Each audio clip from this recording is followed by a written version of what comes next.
Today, we are living in a time where superhero movies are everywhere. Movie studios now have the technology to convincingly bring comic book pages to life and onto our screens.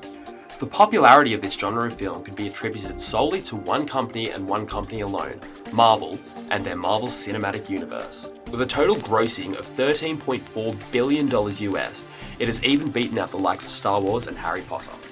Next year sees the release of the highly anticipated third Avengers film, titled Avengers Infinity War, where we will see for the very first time all of Marvel's top tier characters sharing the same screen. But before we get too excited, let's go back to the beginning. It seems strange that no one had tried this before. Modern comic books have been around since the 30s, with the two most obvious examples being Detective Comics, or DC, and of course, Marvel. With such a rich history and a wide array of source material to draw upon, made up of thousands of stories, including thousands of characters, already written by thousands of writers, it only makes sense for a movie studio to take full advantage of this.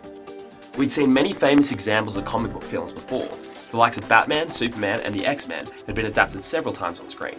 However, it was 2008 that first saw Robert Downey Jr. under the direction of Jon Favreau with the release of Iron Man.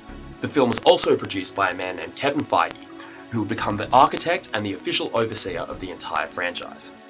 Following this was the release of The Incredible Hulk that first indicated to us that these films were not in fact self-contained, but were part of one larger franchise and story. Following these two films saw follow-ups such as Thor and Captain America, eventually leading to a groundbreaking moment in cinema history in the form of The Avengers. The film was a massive success, generating a worldwide box office of $1.5 billion US.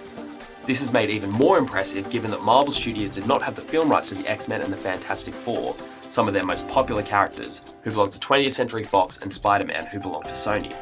This gets a bit complicated, so I won't get into it now.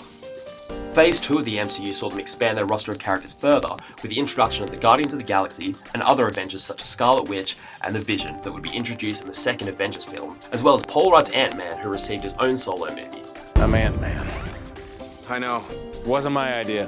Phase 3 pushed Marvel to the next level by introducing even more characters to their ever-expanding cast. Doctor Strange, Black Panther, and Captain Marvel would be added, as well as an unprecedented deal between Sony and Marvel Studios that would allow Marvel to include the character of Spider-Man within its successful film franchise. Hey everyone. Which brings us to the main event, the third Avengers film, which will be released in May next year. Avengers Infinity War is a film 10 years in the making. With its stellar cast, its careful planning, and the direction of the Russo brothers, it is sure to be one of the defining moments in cinema history. Never before has one film franchise achieved such a feat. So let's eagerly await the next 6 months.